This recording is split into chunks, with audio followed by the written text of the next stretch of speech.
So what I've talked about the last 2 weeks has been about presence, mindfulness, presence, noticing our experience in the moment, really amplifying and powering up our experience of life.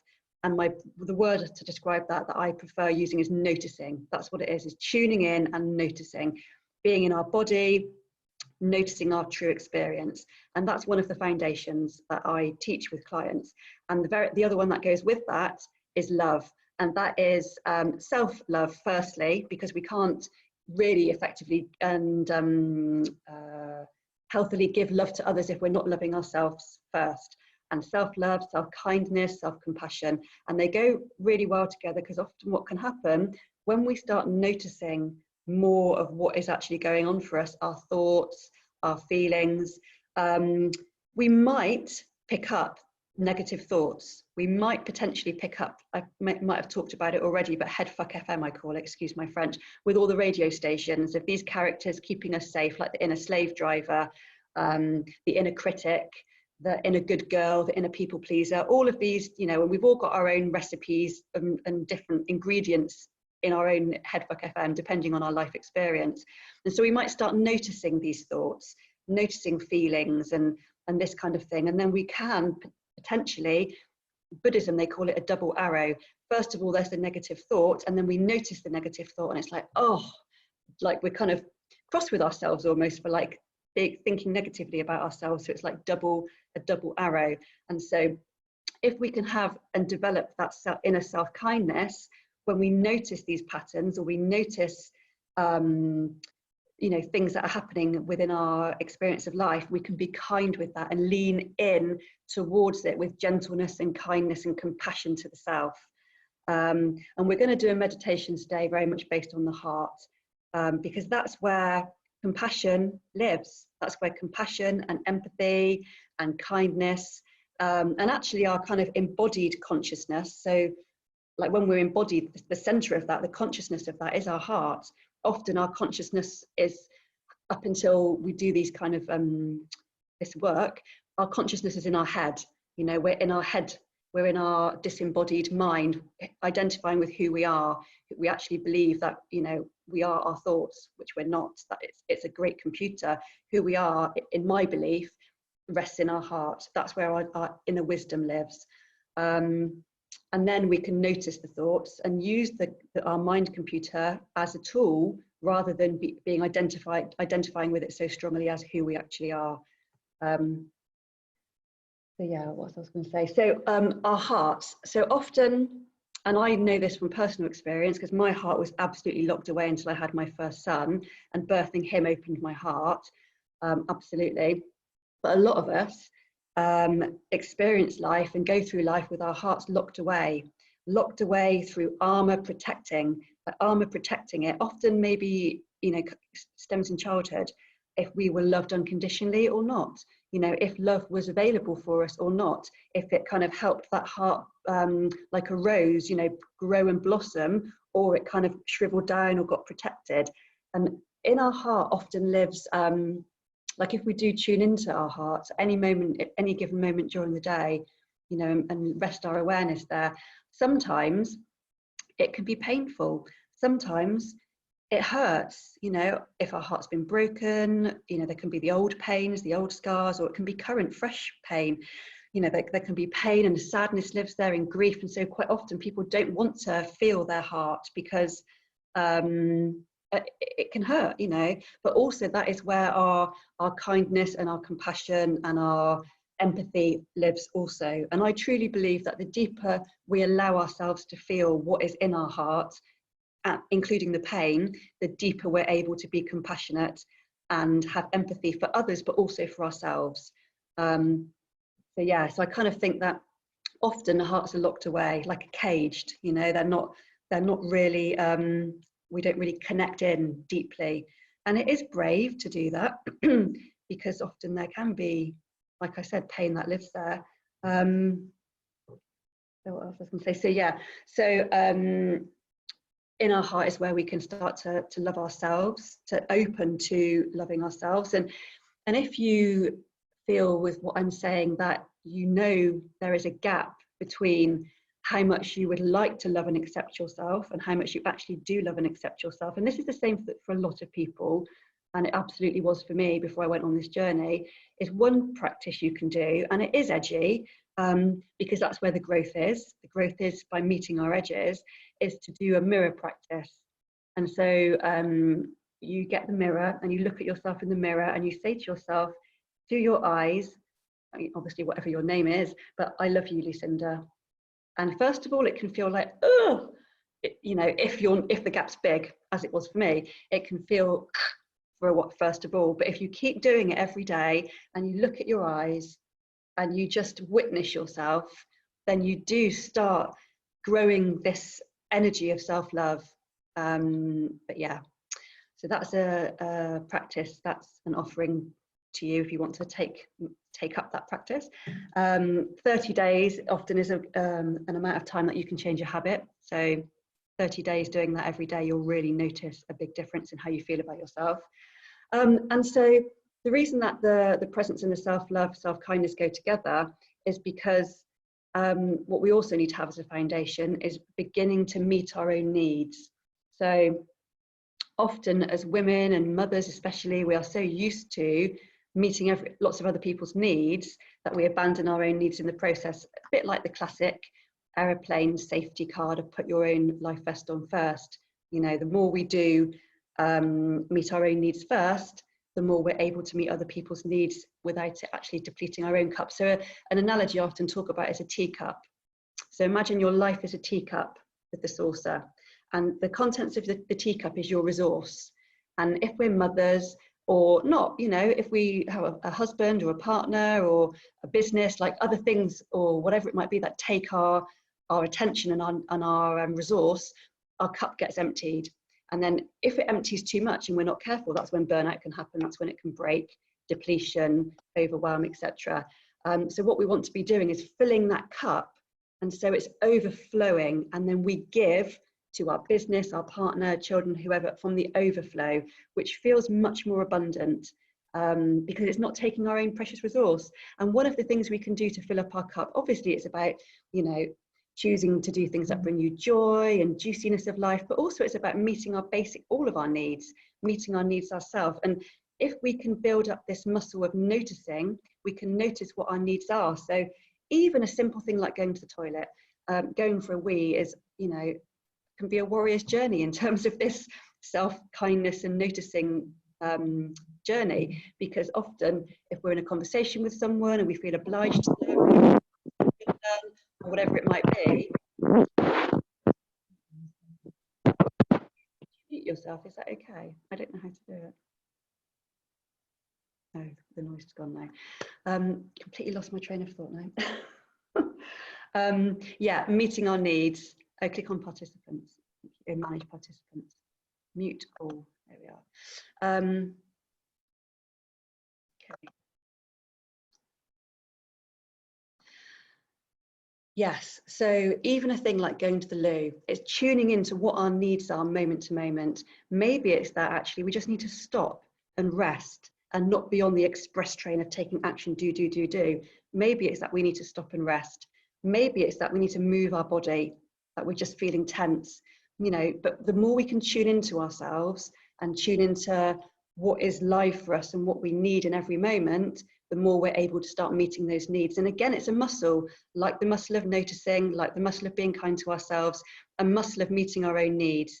First of all, knowing what our needs are, which comes from the noticing practice, and then meeting them, proactively going out and meeting our needs, whether it's our physical needs like needing a wee or needing to rest, or our emotional needs that we need to connect with friends, or you know, our soul needs that we want to do creativity, we need to tune into our creativity and really like nurture that part of ourselves, whatever it might be. But the self-kindness and self-compassion is really married with meeting our needs, and first of all tuning into what our needs are and being kind to all our experiences, and so all of our thoughts, all of our emotions.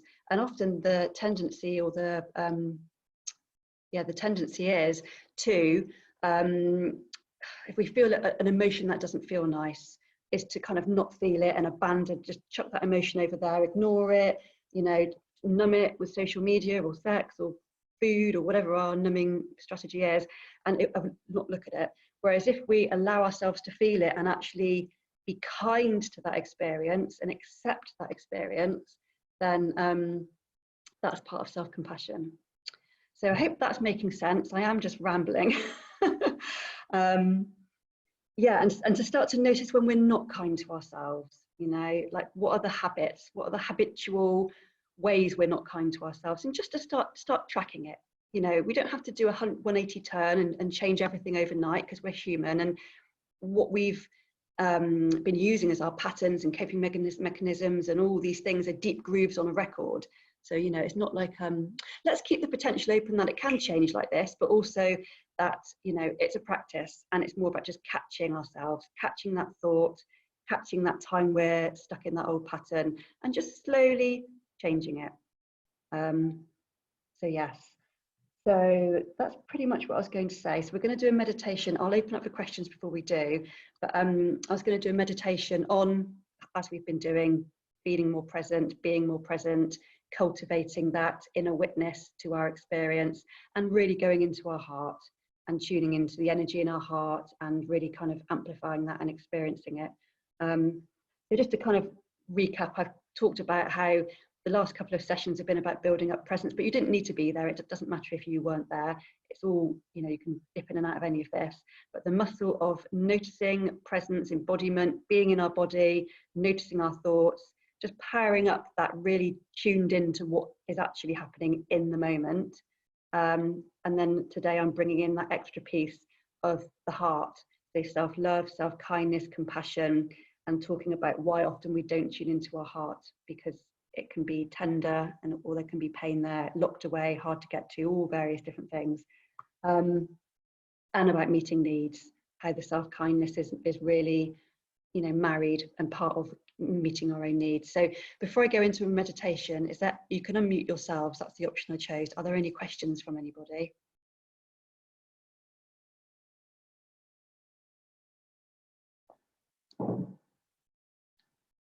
No? Cool. Okay. So I'm just going to place a drop of oil in the palm of my hand, because I like starting a meditation that way. Just to smell and calm the nervous system. So I've talked the last 2 weeks, I'll just cover this very, very quickly now. I've talked the last 2 weeks about our nervous systems. And so I'm just going to talk about this very briefly, because the breathing we're going to do at the beginning of the meditation, there's a reason for it. And this is the reason. So our nervous systems, we have two states. We either are in fight, flight, freeze, fawn, the stress response, or we're in rest and digest, socially connected, which is really what we want to be in the most of the time. But at the moment, especially, a lot of people are living in fight or flight, or freeze or fawn, whatever their stress response is. And telltale signs might be, you know, the numbing habits that we've got, whatever that might be, scrolling obsessively on social media, the news, you know, just feeling anxious, being caught in anxious thoughts, all drives this. There's loads of different like signs, but it all drives that stress response. And that's when we're in our sympathetic nervous system. Our heart beats faster, we tend to go a bit more unconscious, we're just in our thoughts. And what we want to do is power up the parasympathetic nervous system, which is the rest and digest, socially connected, and yeah, feeling calm and regulated, basically a regulated nervous system. And there's various things we can do to regulate our nervous system. And if anyone wants more help on that, do feel free to reach out to me. But one simple thing we can do is change our breathing intentionally, just for a few minutes. And the way we do that is we breathe in through the nose and then really slowly out through the mouth. And a way to elongate that exhale is make the mouth really small, a bit like a cat's bum. Make it really small so the breath really gets elongated. And the reason for that is because the inhale activates the fight or flight, sympathetic, but the exhale activates the parasympathetic. So we can really calm our nervous system by lengthening the exhale. So when we go into meditation, first of all, we'll just notice our breathing as it is, and then I'll direct you to do this breathing where we elongate the exhale to help calm and regulate and settle our nervous system into what we want to experience, which is the calm, resting, digesting, regulated experience of life, not the activated experience of life. And it's very easy to get activated at the moment, because we might read a newspaper article, or our thoughts might go off in a spin. You know, we speak to a friend who's stuck in fear, all sorts of reasons. You know, also we're isolated, so we're not having that social interaction, which obviously does really help with the regulating, because the parasympathetic nervous system is increased by social connection. It's like when we feel connected to others, that's when we feel in that rest and digest. So I invite you to gently close your eyes and just get comfortable. You know, and this is a real, even just this moment now of getting comfortable is exactly what I've been talking about. Not just staying in the position you're in because it's just, you know, what you're in and I must stay the same, but actually get comfortable, like move yourself into a position that feels more comfortable. Maybe it's lying down on the sofa, maybe it's getting an extra cushion, whatever it might be to meet your needs for comfort right now. And then just settle in to the position that you're in. What I might do actually is just put my face on. If you just stay with your eyes closed, gently relaxing. And I'll just do something technical here. I'm not sure how to do it, so I'll leave it. And just first of all, notice your breath. Notice that you're breathing. Notice your chest is rising and falling as you inhale and exhale. Without changing it, just noticing.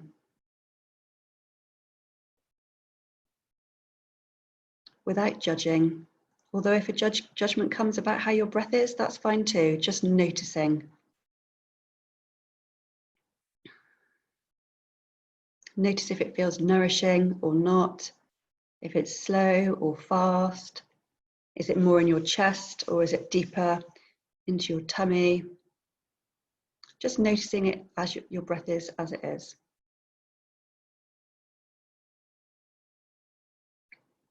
And then in a moment or two, we'll take some big nourishing breaths in together, like I talked about. So we'll go in through the nose and out through the mouth. So on the count of 3, we'll take a breath in through the nose, a gentle breath in. So 1, 2, and then in. And then really slowly out through the mouth. And keep going with your pattern of that. In through the nose and slowly out through the mouth. And on your next exhale, see if you can relax your jaw. Even drop it open if needs be. We hold so much tension in our jaw, and as soon as we start to relax it, we start to get more in our body and out of our head.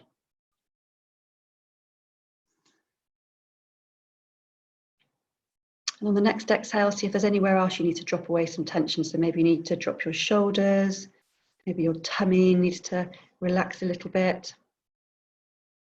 Maybe your pelvic floor is tight. Just as best you can. There's no right or wrong ever with any of this. Your experience is always what's right for you. And on the next exhale, see if you need to make some noise. Sighing is a really great release. We'll do a few more like that. In through the nose, still in through the nose, slowly out through the mouth and sighing.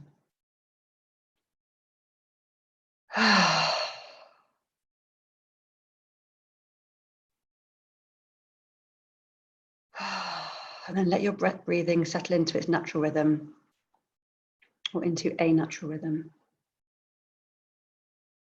And then notice if your breathing is different, or maybe it's not, and that's fine also. Just noticing your breath, noticing the quality of your breath, how it nourishes you,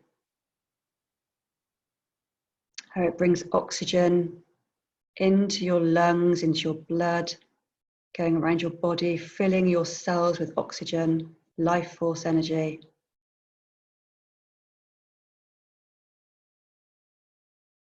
And how you're always breathing in every moment. And at any moment you can choose to tune into your breath as an anchor to consciousness, an anchor to noticing. Your breath is the best way in to a meditative experience or noticing.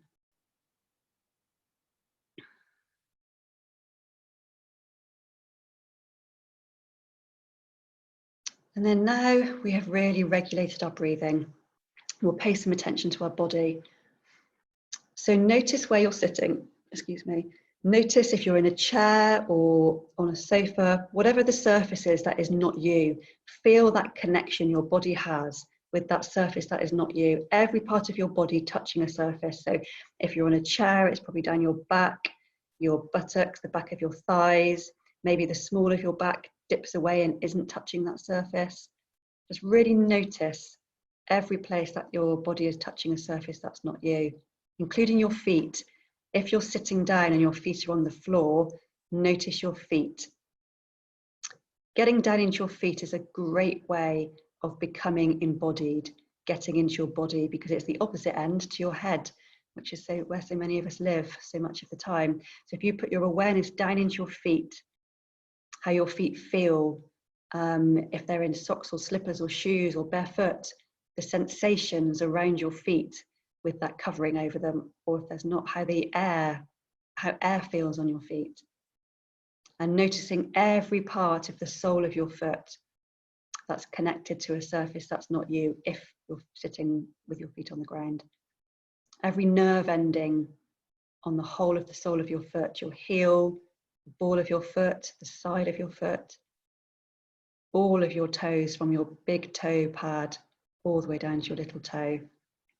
Really putting your feeling awareness in your feet as best you can.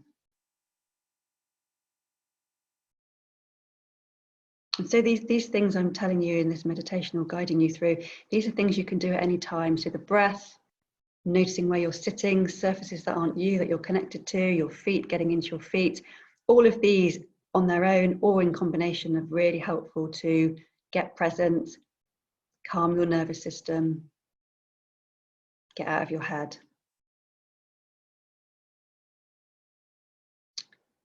And when we're in our body, we can generally notice our thoughts more clearly because we're not up in our head. It's still active often, you know, there's still the thoughts buzzing around, and that's fine. This isn't about clearing the mind because then we're fighting against something. It's about noticing what is our true experience in the moment, and whether that's a quiet mind or a busy mind, back to that self-compassion, accepting whatever our experience is without trying to change it necessarily.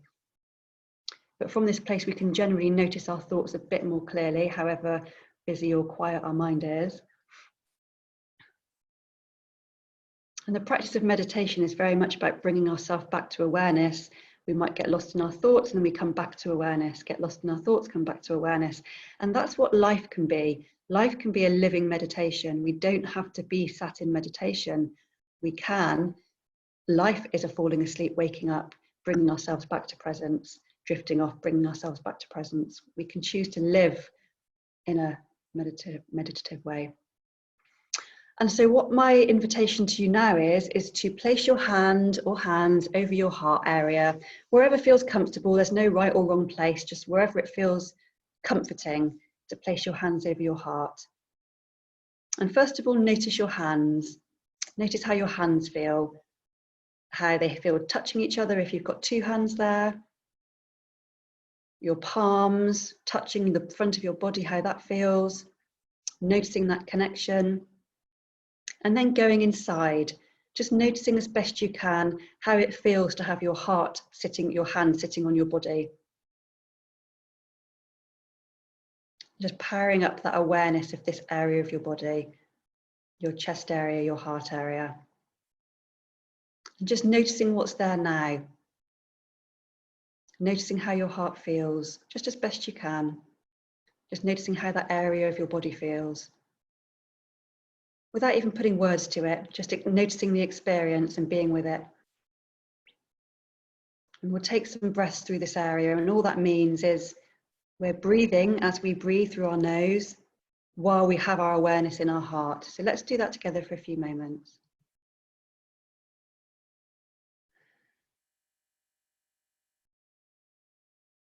Really powering up that awareness of the heart space.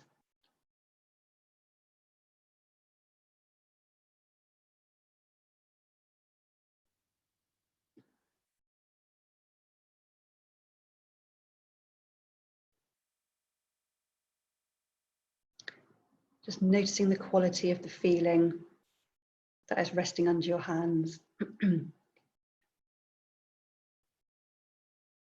Seeing if you can turn towards that feeling, whatever it might be, with kindness, with acceptance. Like, hello, old friend. Hello, you.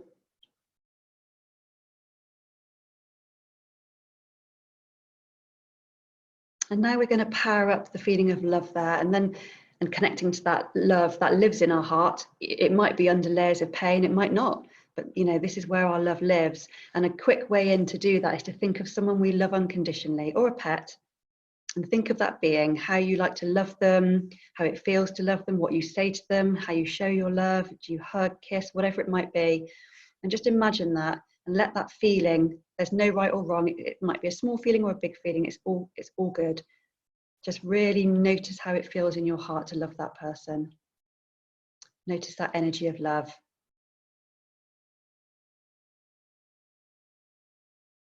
And see if you can power it up a bit. See if you can expand it into a wider part of your chest so it fills your chest cavity just as best you can.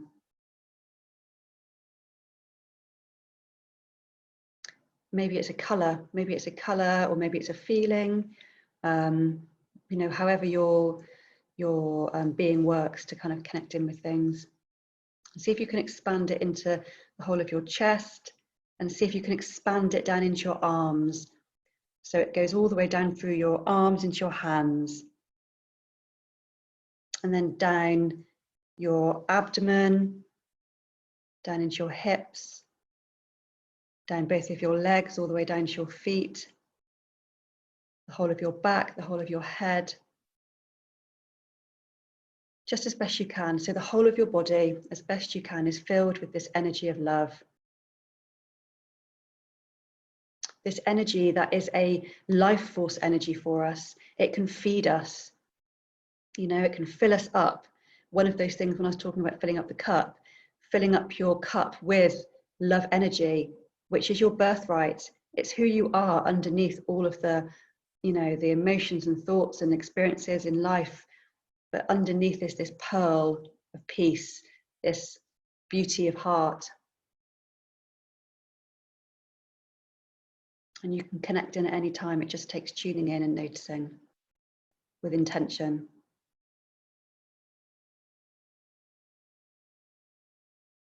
And let's ground this energy before we come out.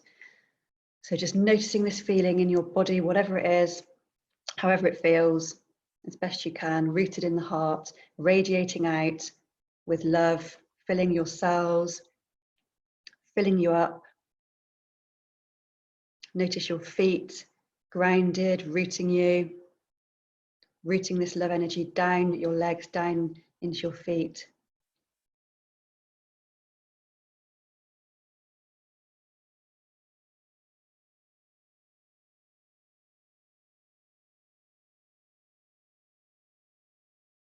And then whenever you're ready, you might want to come back, wriggle your body a little bit, stretch, yawn, and gently open your eyes whenever you're ready. No hurry.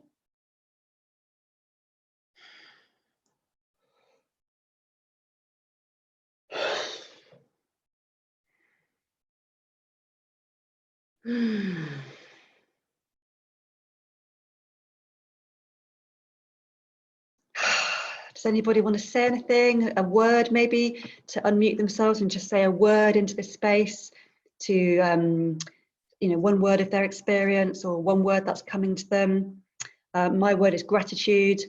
So grateful for you all being here with me and grateful to all of our hearts. That's my word. If anyone else has a word that they want to share with the group. Breathe. Yes. Yes. Breathe. Together. Together. Beautiful. Yeah, really beautiful.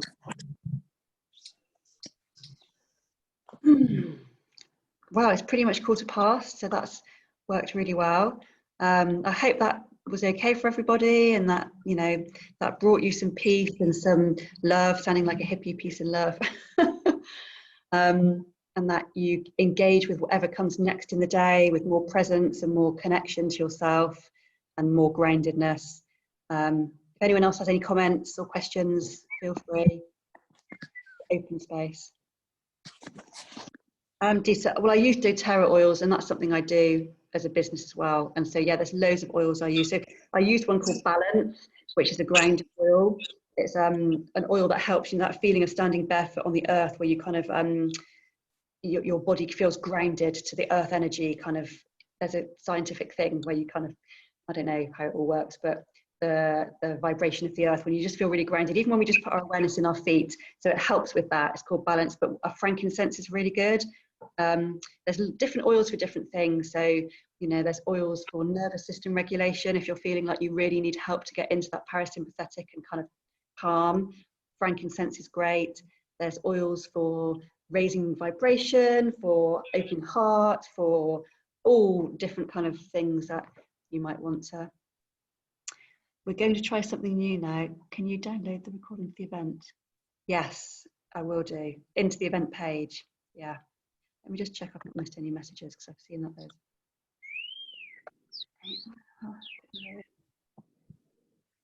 Oh, here we are. See if anyone can post a recording. Yes, yes, cool. So yeah, we're going to try something new. Okay, fine. Sorry, that was just me. Okay, I'll look at that after. So yeah, if anyone else wants to say anything or questions, now's the time before we end this space that has been opened up for us to come together. We're now going to close down, but then all go off individually into our own lives, into whatever we're doing next for the rest of this sunny Sunday in beautiful Spain. Great. Okay, so I'm sending you all lots of love, and I'll be here for the 4th time next Sunday, where we're talking about boundaries and bubbles, where we can put bubbles around ourselves to kind of contain and protect our energy, and boundaries where it kind of leads on from the self-kindness and the meeting our own needs, because setting boundaries is very much meeting our own needs. And so knowing where our edges are, what's a yes, what's a no, all that kind of thing. So I'll cover that. It kind of leads on. It's like a bit of a journey we've gone on, but you can dip in and out of any of this at any point. You too, Zena. Hope you have a lovely day and week. My pleasure, Susan. Thank you. I'm glad you feel great. Brilliant. That's like the best result. Bye, everyone. Bye. Cheerio. Bye, everybody. Bye. Thank you so much. Have a fantastic Sunday. Bye. Bye.